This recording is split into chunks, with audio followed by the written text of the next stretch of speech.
नमस्कार, मैं रवीश कुमार और आप देख रहे हैं प्राइम टाइम रवीश। तो चलिए जानते हैं देश विदेश की तमाम बड़ी खबरें सिर्फ 5 मिनट में। वीडियो देखने के बाद आप हमें अपनी कीमती राय जरूर शेयर करें और साथ ही कमेंट में यह भी बताएं कि आप यह वीडियो दुनिया के किस कोने से देख रहे हैं। अगर आपने अभी तक इस वीडियो को लाइक नहीं किया है तो फटाफट से इसे लाइक करके चैनल को सब्सक्राइब भी कर लें। ऑपरेशन सिंदूर पर भारतीय सैन्य अधिकारी के बयान को लेकर विवाद खड़ा हो गया। कांग्रेस ने दावा किया कि भारत ने लड़ाकू विमान खो दिए हैं। सरकार की ओर से अब तक कोई स्पष्टता नहीं दी गई है। 3 भाषा नीति पर विरोध के बाद महाराष्ट्र सरकार ने अपने दोनों आदेश रद्द कर दिए हैं। विपक्ष हिंदी थोपने का आरोप लगा रहा था, जिससे सरकार को बैकफुट पर आना पड़ा। टोक्यो से दिल्ली आ रही एयर इंडिया की उड़ान में गर्मी के कारण घुटन की स्थिति उत्पन्न हो गई, जिससे यात्रियों की सुरक्षा हेतु फ्लाइट को कोलकाता हवाई अड्डे पर उतारा गया। दिल्ली में 4 से 11 जुलाई के बीच कृत्रिम वर्षा की योजना बनाई गई है। वायु गुणवत्ता सुधारने के लिए क्लाउड सीडिंग तकनीक का उपयोग किया जाएगा। कल्याण बनर्जी और महुआ मोइत्रा के बीच एक बार फिर बहस हुई है। दोनों नेता पहले भी चुनाव आयोग दफ्तर में भिड़ चुके हैं। टीएमसी में आंतरिक मतभेद बढ़ते नजर आ रहे हैं। तमिलनाडु के एक मंत्री ने दावा किया है कि हिंदी थोपे जाने से कर्नाटक में लगभग 90,000 छात्र फेल हुए हैं। दक्षिण भारत में भाषा विवाद एक बार फिर जोर पकड़ रहा है। महाराष्ट्र में पहली कक्षा से हिंदी पढ़ाने के फैसले पर अजीत पवार ने कहा कि यह मुद्दा मंत्रिमंडल की बैठक में चर्चा के लिए लाया जाएगा। विरोध लगातार जारी है। महुआ मोइत्रा ने टीएमसी नेताओं के गैंगरेप पर दिए बयानों की कड़ी आलोचना की है। उन्होंने कल्याण बनर्जी और मदन मित्रा के रवैये को शर्मनाक बताया है। भाजपा के नए राष्ट्रीय अध्यक्ष की घोषणा में देरी हो रही है। नेतृत्व चयन में सावधानी बरती जा रही है, क्योंकि पार्टी को कई राज्यों में चुनावों का सामना करना है। पुरी की रथ यात्रा के दौरान भगदड़ मचने से 3 श्रद्धालुओं की मौत हुई है और 50 से अधिक लोग घायल हो गए हैं।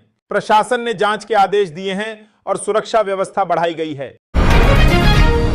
कोलकाता गैंगरेप मामले में आरोपी मनोजीत मिश्रा के बारे में खुलासा हुआ है कि वह महिलाओं से अशोभनीय बातें करता था और हिंसा के प्रति आकर्षण रखता था। वोटर वेरिफिकेशन पर चिराग पासवान बोले कि विपक्ष ने हार मान ली है। प्रक्रिया पारदर्शी और सामान्य है। संस्थानों पर भरोसा न होना चिंता का विषय है। पटना से बेतिया तक नई 4 लेन सड़क बनेगी, जिससे यात्रा समय 3 घंटे होगा। केंद्र ने इस योजना को मंजूरी दी है। कुल लागत लगभग 4,000 करोड़ रुपए आएगी। ओवैसी ने कहा है कि अगर महागठबंधन एनडीए को रोकना चाहता है तो वे साथ आने को तैयार हैं, अन्यथा सीमांचल के बाहर भी चुनाव लड़ेंगे। धीरेन्द्र शास्त्री के पटना कार्यक्रम को प्रशासन ने अनुमति नहीं दी है। इसका कारण भीड़ नियंत्रण बताया गया है। निर्णय दोबारा मूल्यांकन के बाद लिया जाएगा। बिहार में पहली बार मोबाइल ऐप के माध्यम से 6 नगर निकायों में ई वोटिंग हुई। कुल 62% मतदान दर्ज किया गया। एक महिला पहली इलेक्ट्रॉनिक मतदाता बनी। तेजस्वी यादव, चिराग पासवान और कुशवाहा सहित कई नेताओं ने रविवार को चुनावी सभाएं की।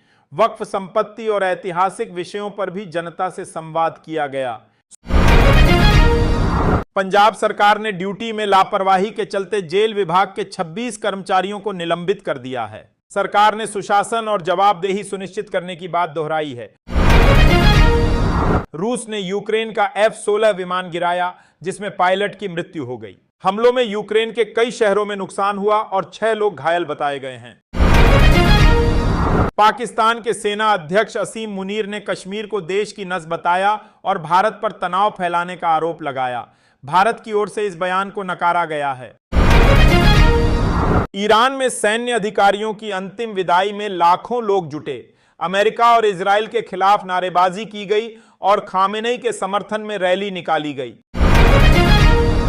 उत्तर वजीरिस्तान में विस्फोटक से भरी कार ने पाकिस्तानी सेना के काफिले को टक्कर मारी, जिसमें 14 सैनिकों की मौत हुई और 25 अन्य लोग घायल हुए। ईरान और इजराइल में युद्ध विराम के बाद ईरान में सैन्य अधिकारियों और वैज्ञानिकों को अंतिम विदाई दी गई। लोग बड़ी संख्या में फ्लैग्स लेकर सड़कों पर उतरे। ईरान में संघर्ष विराम के बाद गाजा में इजरायली हमले जारी हैं, जिनमें कई दर्जन फिलिस्तीनी मारे गए हैं। पश्चिम एशिया में हिंसा अब भी पूरी तरह नहीं थमी है। नीतीश कुमार के बेटे निशांत का जिलाधिकारी के चरण छूने का वीडियो वायरल हुआ। डीएम ने हाथ जोड़कर अभिवादन किया। मामला सोशल मीडिया पर चर्चा में रहा। फ्रांस ने सार्वजनिक स्थानों पर धूम्रपान पर प्रतिबंध लगाने और उल्लंघन करने पर भारी जुर्माना लगाने की घोषणा की है। बच्चों के स्वास्थ्य को प्राथमिकता दी गई है। डोनाल्ड ट्रंप ने कहा है कि अब वह गाजा में शांति लाने के प्रयास में लगे हैं और हमास से संघर्ष विराम के लिए बातचीत अगले सप्ताह तक हो सकती है।